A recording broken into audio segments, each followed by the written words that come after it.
Picture this. It's 3:15 a.m. on June 22, 1941. Along a 2,000-mile front stretching from the Baltic Sea to the Black Sea, 3.8 million German soldiers are crouched in the darkness, waiting for the signal that will launch the largest military operation in human history. Behind them, 3,350 tanks and 7,400 artillery pieces are pointed east toward the Soviet Union. In just minutes, Hitler will unleash Operation Barbarossa, an invasion so massive it makes the conquest of Poland look like a training exercise. The German dictator who couldn't defeat Britain's 700 fighter planes now believes he can crush Stalin's army of 5 million men in just 10 weeks. He's so confident that German soldiers are told to pack only summer uniforms. Who needs winter clothing for a war that will be over by autumn? This is the story of Hitler's greatest gamble and his most catastrophic blunder. How the man who conquered most of Europe in 2 years destroyed his own empire in a single decision. If you've been following the story arc, you've seen how individual choices create global consequences. You've witnessed how one assassination started a world war, how a failed artist became a dictator, and how 3,000 British pilots saved democracy. Now you're about to see how Hitler's fatal arrogance turned victory into defeat, and how the road to Berlin began not in London or Paris, but in the frozen fields of Russia. Because when those first shells screamed across the Soviet border, they weren't just starting another campaign, they were beginning the countdown to Nazi Germany's destruction.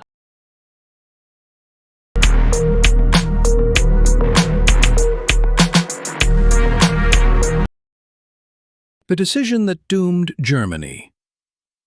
Let me take you inside Hitler's mind in the spring of 1941 to understand how a man who'd shown such strategic brilliance could make such a devastating mistake.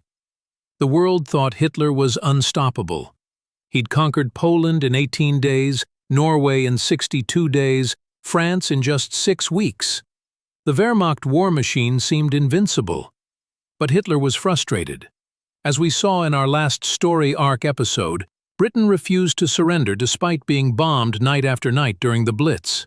The Royal Air Force had denied Germany air superiority. Operation Sea Lion, the invasion of Britain, had been postponed indefinitely. So Hitler made a decision that would echo through history. If he couldn't defeat Britain directly, he'd destroy the Soviet Union and force Britain to make peace.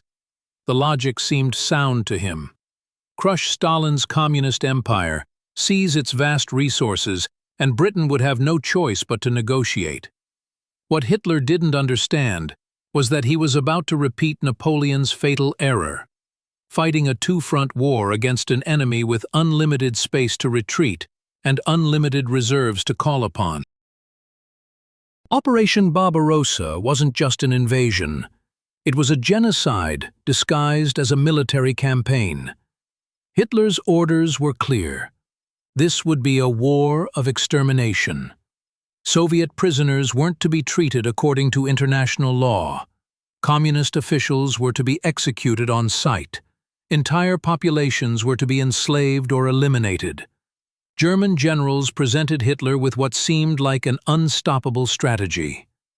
3 massive army groups would strike simultaneously. Army Group North toward Leningrad, Army Group Center toward Moscow, and Army Group South toward Ukraine's rich agricultural regions. The numbers were staggering: 3.8 million Axis soldiers, 600,000 vehicles, 750,000 horses, 3,350 tanks, 7,400 artillery pieces, and 1,950 aircraft. It was the largest military force ever assembled for a single operation. Intelligence reports suggested the Red Army was weak, demoralized, and led by incompetent officers. Stalin's purges had eliminated many experienced commanders. Soviet equipment was outdated. The German assessment predicted total victory within 10-14 weeks. Stalin's fatal blindness. Here's where the story arc reveals another tragic pattern. Leaders who refuse to see reality until it's too late. Stalin had received over 80 warnings about the impending German invasion, from British intelligence, from his own spies, from German deserters. But Stalin was convinced it was all disinformation. He believed Hitler wouldn't be foolish enough to fight a two-front war. He thought the German military buildup was just pressure tactics to force territorial concessions. On June 21, 1941, less than 12 hours before the invasion began, Stalin went to bed believing he had successfully avoided war with Germany. His armies were spread out in peacetime formations. His air force was parked wingtip to wingtip on undefended airfields. His border fortifications were incomplete. When German artillery opened fire at 3:15 a.m., Stalin initially refused to believe reports from the front. He thought it might be a provocation by rogue German commanders. For crucial hours, he prevented his forces from responding effectively. June 22nd. The world changes forever. Picture the scene at dawn on June 22nd, 1941. Along the entire 2,000-mile front, German Stukas, the same dive bombers that had terrorized Poland and France, screamed down on Soviet airfields. In the first day alone, the Luftwaffe destroyed over 1,200 Soviet aircraft, most of them on the ground. German Panzer spearheads smashed through Soviet border defenses that had been caught completely unprepared. Entire Soviet armies were surrounded and cut off before they could retreat or regroup.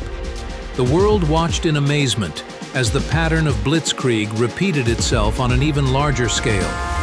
Within days, German forces had advanced over 400 miles into Soviet territory. Hundreds of thousands of Soviet soldiers were captured. Cities fell without significant resistance. But something was different this time. Unlike Poland or France, the Soviet Union had vast distances to trade for time. Unlike Western European armies, Soviet forces didn't collapse when their initial lines were broken. They kept fighting even when surrounded. By July 1941, just 3 weeks into the campaign, German generals were beginning to worry. Yes, they'd won spectacular victories. Yes, they'd captured enormous numbers of prisoners. But the Red Army kept appearing with fresh divisions from deeper inside the Soviet Union. Hitler faced his first major strategic decision of the campaign. His generals wanted to drive straight for Moscow, the Soviet capital. Capturing Moscow would decapitate the Soviet government and might force Stalin's surrender.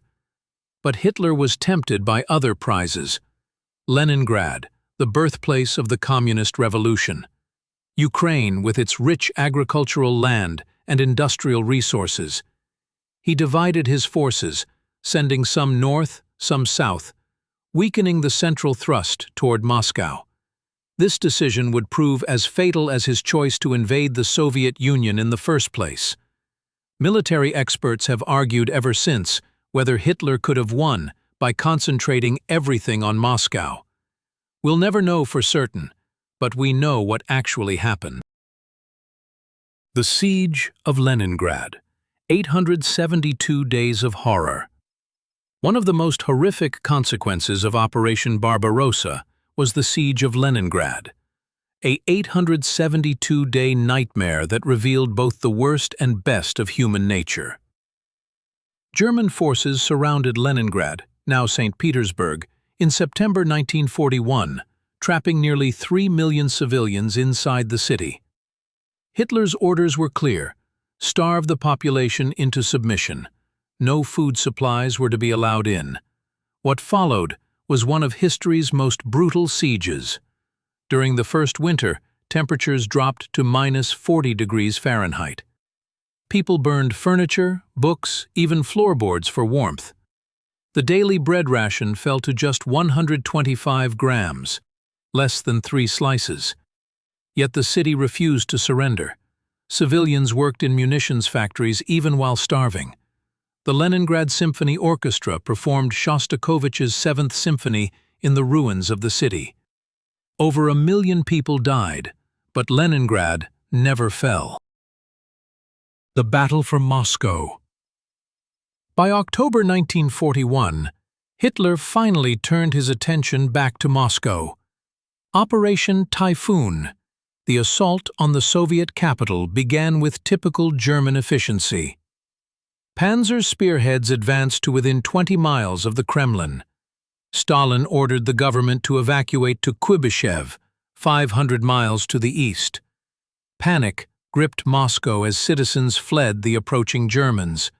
It seemed like only a matter of days before the Soviet Union's capital would fall. But then, something unprecedented happened in Hitler's war. Winter arrived early, and the German war machine, designed for quick victories in good weather, began to break down. German soldiers who'd been told to pack only summer uniforms now faced temperatures of -40 degrees. Tank engines wouldn't start, machine guns jammed, frostbite casualties mounted into the hundreds of thousands. But the Soviets were used to winter warfare. They had winter clothing, winter equipment, winter tactics.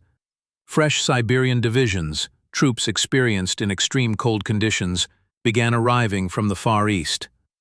On December 6, 1941, exactly 1 year after Hitler had postponed Operation Sea Lion, Stalin launched a massive counteroffensive around Moscow. German forces, exhausted and frozen, were pushed back over 100 miles from the Soviet capital. For the first time since the war began, the German army was in full retreat. The myth of Wehrmacht invincibility was shattered forever. December 7, 1941. Just 1 day after Stalin's counteroffensive began, brought news that would reshape the entire war. Japan attacked Pearl Harbor, bringing the United States into the conflict. Hitler's decision to invade the Soviet Union had created exactly the scenario German strategists had feared most. A two-front war against enemies with superior resources. Now Germany faced not just Britain and the Soviet Union, but the industrial might of America as well. The numbers tell the story. In 1941, Germany could mobilize about 100 million people for its war effort. The Allied coalition, Britain, the Soviet Union, and the United States, could draw upon over 400 million people and vastly superior industrial capacity. The human cost. Operation Barbarossa unleashed horrors that went far beyond conventional warfare. This was Hitler's war of racial extermination, where entire populations were targeted for elimination. Einsatzgruppen, mobile killing units, followed German armies into Soviet territory, systematically murdering Jews, communist officials, and intellectuals. Over 1 million Soviet Jews were killed in mass shootings during the first year of the invasion. Soviet prisoners of war were deliberately starved in German camps.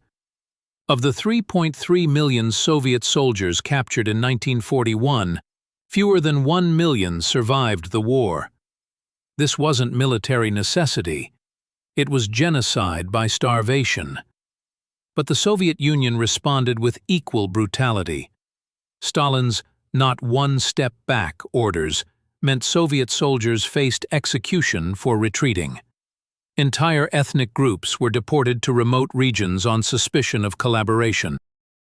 By the end of 1941, Operation Barbarossa had achieved stunning tactical victories, but had failed in its strategic objectives. The Soviet Union hadn't collapsed. Stalin remained in power.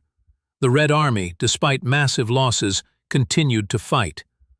More ominously for Germany, Soviet war production was actually increasing. Factories had been evacuated beyond the Ural Mountains, out of reach of German bombers. The Soviet Union was receiving massive aid shipments from Britain and the United States. Hitler had gambled everything on a quick victory and lost. Now Germany was locked into exactly the kind of prolonged war of attrition that its resources couldn't sustain. As we follow the story arc through these dark years, we see a pattern repeating. Initial success breeds overconfidence, which leads to fatal mistakes. Hitler's early victories had convinced him he was infallible, that his will could overcome any obstacle. But reality has a way of asserting itself. The same man who'd shown such strategic insight in conquering Western Europe made elementary errors when dealing with the Soviet Union. He underestimated his enemy, overestimated his own capabilities, and ignored the lessons of history. Napoleon had tried to conquer Russia 130 years earlier with similar results. The vast distances, harsh climate, and determined resistance had destroyed the Grande Armée, just as they would destroy Hitler's Wehrmacht. Standing here, over 80 years later, I think about what Operation Barbarossa teaches us about the dangers of unchecked power and unlimited ambition. When leaders believe their own propaganda, when they surround themselves with yes-men, when they refuse to listen to inconvenient truths, catastrophe follows. Hitler's invasion of the Soviet Union wasn't just a military mistake.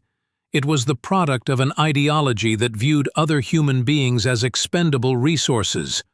The same racist thinking that led to the Holocaust drove the decision to launch a war of extermination in the East. The cost was staggering. Operation Barbarossa and its aftermath killed an estimated 27 million Soviet citizens, more than any other country lost in the entire war. Entire cities were destroyed. Entire generations were wiped out. Next week on the story arc, we'll witness the moment when the war truly became global, Pearl Harbor and America's entry into the conflict. You'll see how Japan's surprise attack created the alliance that would ultimately defeat the Axis powers. Because here's what Operation Barbarossa teaches us.